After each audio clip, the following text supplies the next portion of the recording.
Hello everyone, myself doctor Kanchan Sharma and you are watching Ask Health Guru. हमारे YouTube channel पर बहुत लोगों ने हमसे रिक्वेस्ट की है कि हम ओवेरियन सिस्ट पे वीडियो बनाएं। तो इस वीडियो में मैं आपसे बात करूंगी कि ओवेरियन सिस्ट किसे कहते हैं, ये कितने प्रकार का होता है, ये किस कारण होता है, इसके क्या लक्षण हैं, और लास्ट में मैं आपसे बात करूंगी इसके आयुर्वेदिक ट्रीटमेंट के बारे में। तो फटाफट से जिन्होंने चैनल को सब्सक्राइब नहीं किया, सबसे पहले चैनल को सब्सक्राइब कर लें और बेल आइकन ज़रूर दबाएं, जिससे आपको हमारे बनाए नए नए वीडियो के नोटिफिकेशन आते रहेंगे। तो चलिए वीडियो शुरू करते हैं। औरतों के शरीर में बच्चेदानी के दोनों तरफ यानी कि लेफ्ट में भी और राइट में भी दोनों तरफ अंडाशय यानी कि ओवरी होती हैं। अब शरीर में अगर छोटी छोटी थैली जैसी गांठें हों जिनमें कि फ्लूइड भर जाए, उसे हम सिस्ट कहते हैं। और यही सिस्ट यानी कि ये फ्लूइड से भरी जो गांठें हैं, अगर ये ओवरी में हो जाए तो इसे ओवेरियन सिस्ट कहते हैं। ओवेरियन सिस्ट दो तरीके का होता है, एक होता है सिंपल, दूसरा होता है कॉम्प्लेक्स। कॉम्प्लेक्स ओवेरियन सिस्ट में कौन कौन से सिस्ट आते हैं? एंडोमेट्रियोटिक सिस्ट आता है, दूसरा आता है पीसीओडी, तीसरा आता है डर्मोइड सिस्ट, चौथा होता है सिस्ट एडिनोमा। तो ये जो है ये कॉम्प्लेक्स सिस्ट होते हैं। ये बहुत बड़ा टॉपिक है, इसके लिए मुझे एक वीडियो आपके लिए अलग से बनाना पड़ेगा। तो आज हम जो बात करने वाले हैं वो हम बात करेंगे सिंपल ओवेरियन सिस्ट के। सिंपल ओवेरियन सिस्ट दो तरीके का होता है, पहला होता है फॉलिकुलर या फंक्शनल सिस्ट और दूसरा होता है कॉर्पस लूटियम सिस्ट। अब बात कर लेते हैं फॉलिकुलर सिस्ट की। एक नॉर्मल साइकिल में मेंसेस के बाद छोटे छोटे अंडे ओवरी में बनते हैं और एक ही अंडा 14 डे पर फॉलिकल से रिलीज होता है। इसे ओवुलेशन कहते हैं। ओवुलेशन पे एक वीडियो मैंने पहले भी बनाया है, उसका लिंक मैं डिस्क्रिप्शन में डाल दूंगी, उसे आप वहां से देख लें।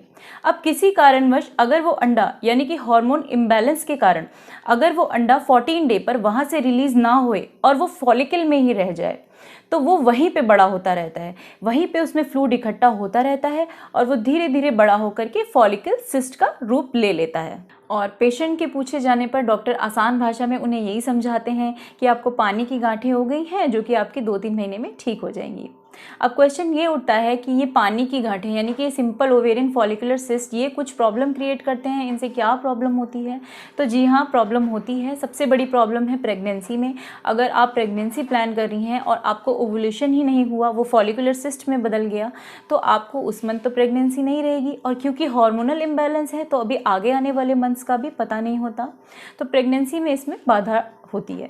इसके अलावा कुछ लोगों को पेन भी होता है, या ये भी देखा है मैंने कि किसी किसी का ओवेरियन सिस्ट का साइज़ इतना बड़ा हो जाता है, 5 सेंटीमीटर से भी बड़ा साइज़ हो जाता है, तो फिर उसमें तो सर्जरी ही करानी पड़ती है।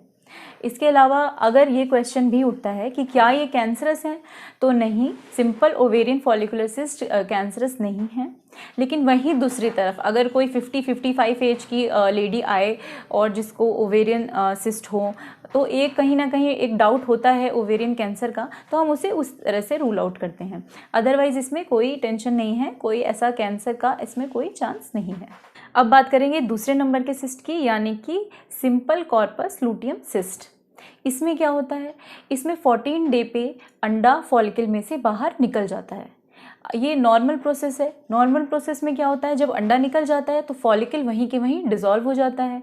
लेकिन किसी कारण से यानी कि हार्मोनल इम्बैलेंस की वजह से अगर फॉलिकल वहाँ पे डिसॉल्व नहीं हो रहा है, तो फॉलिकल वहाँ पे सिस्ट का फॉर्म ले लेता है और वहीं पे फ्लूइड उसमें एक्यूमुलेट होता रहता है और वो कॉर्पस लूटियम सिस्ट कहलाता है। अगर इसी दौरान आपने संबंध बनाए और आपको प्रेगनेंसी रह जाएगी, क्योंकि अंडा तो अपनी जगह से निकल गया है, तो प्रेगनेंसी के साथ कॉर्पस लूटियम सिस्ट हो जाता है। इसमें परेशान होने वाली कोई बात नहीं है। जैसे जैसे आपकी प्रेगनेंसी आगे बढ़ेगी, आपका कॉर्पस लूटियम सिस्ट डिसॉल्व हो जाएगा। सिंपल ओवेरियन सिस्ट में एक सिस्ट और बहुत देखा गया है, उसे कहते हैं हम हेमोरेजिक सिस्ट। हेमोरेजिक सिस्ट क्या होता है? अभी मैंने बात की फॉलिकुलर सिस्ट की और कॉर्पस लूटियम सिस्ट की, तो इन दोनों में ही फ्लूइड एक्यूमुलेट होता है। अब इन दोनों सिस्ट में फ्लूइड एक्यूमुलेट ना हो करके वहाँ पे खून का रिसाव होने लगे, इनके अंदर खून का रिसाव होने लगे, तो इसी को हेमोरेजिक सिस्ट का नाम दे देते हैं। तो ये सारे सिंपल ओवेरियन सिस्ट हैं। तो अब हम बात करेंगे कि इन सारे सिस्ट में क्या लक्षण हो सकते हैं। आपको कैसे पता लगेगा कि आपको सिंपल ओवेरियन सिस्ट है? तो ज़्यादातर में कोई लक्षण नहीं मिलते, कुछ भी पता नहीं चलता। कई बार लोगों को सिस्ट बने रहते हैं, वो ठीक भी हो जाते हैं, वो फिर हो जाते हैं, तो पता नहीं चलता।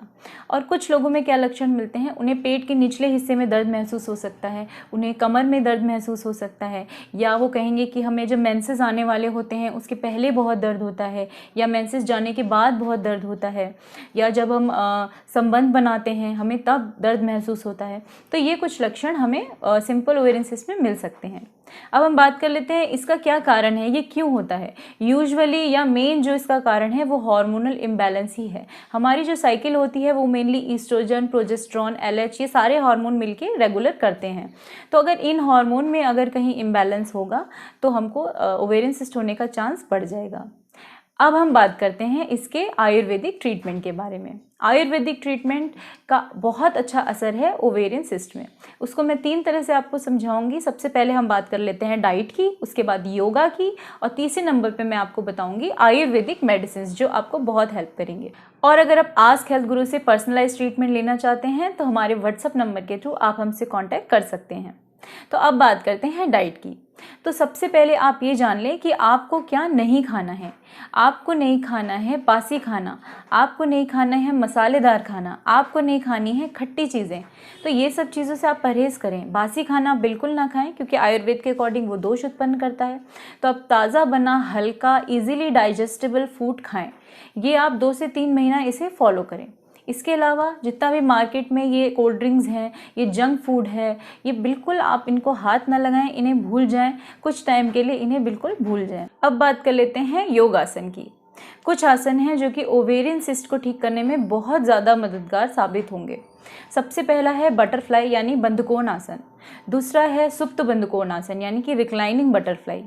तीसरा है भुजंग आसन, और चौथा है भारद्वाज आसन, और 5वां है सेतुबंध आसन। ये 5 आसन बहुत ही अच्छे हैं। अगर आप बहुत ज़्यादा योगा आसन करते हैं तो आप ये 5 भी कर सकते हैं। अगर आप ये 5 नहीं कर सकते तो इनमें से आप कोई भी 1 या 2 अपना डेली रूटीन फॉलो करें और इन्हें अपना डेली रूटीन में लाएं। इनसे क्या होगा, इनसे आपका जो रिप्रोडक्टिव सिस्टम है उसमें वहाँ ब्लड सर्कुलेशन बहुत बढ़ जाएगा। ब्लड सर्कुलेशन बढ़ता है तो वहाँ से दोष हटते हैं और बीमारी को जड़ से ठीक होने में मदद मिलती है। तो अब हम बात करेंगे ट्रीटमेंट के बारे में। आप सभी को पता है कि एलोपैथिक मेडिसिन के कितने साइड इफ़ेक्ट हैं। तो इस सिंपल ओवेरियन सिस्ट को बिल्कुल सिंपल तरीके से और बिल्कुल नेचुरल तरीके से आयुर्वेदिक ट्रीटमेंट से हम ठीक करेंगे। और साथ ही साथ आपका सिस्ट तो ठीक होगा ही, लेकिन आपके हार्मोन भी बैलेंस होंगे जो कि सिस्ट होने का मेन कारण है। तो फटाफट से आप ट्रीटमेंट नोट कर लें। अगर आपको सिंपल ओवेरियन सिस्ट है, सबसे पहले आपको लाना है कांचनार गुग्गुल।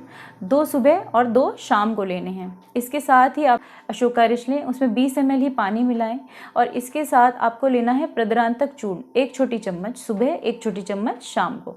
अगर आपको सिंपल फॉलिकुलर सिस्ट नहीं है, आपको हेमोरेजिक सिस्ट है, तो आप कांचनार गुग्गुल नहीं लें बल्कि किशोर गुग्गुल लें, 2 सुबह 2 शाम। तो ये मेरी तरफ से आपके लिए सिंपल ओवेरियन सिस्ट पे वीडियो कैसा लगा मुझे कमेंट सेक्शन में ज़रूर बताएं। वीडियो को लाइक करें, वीडियो को शेयर करें। वीडियो देखने के लिए थैंक यू।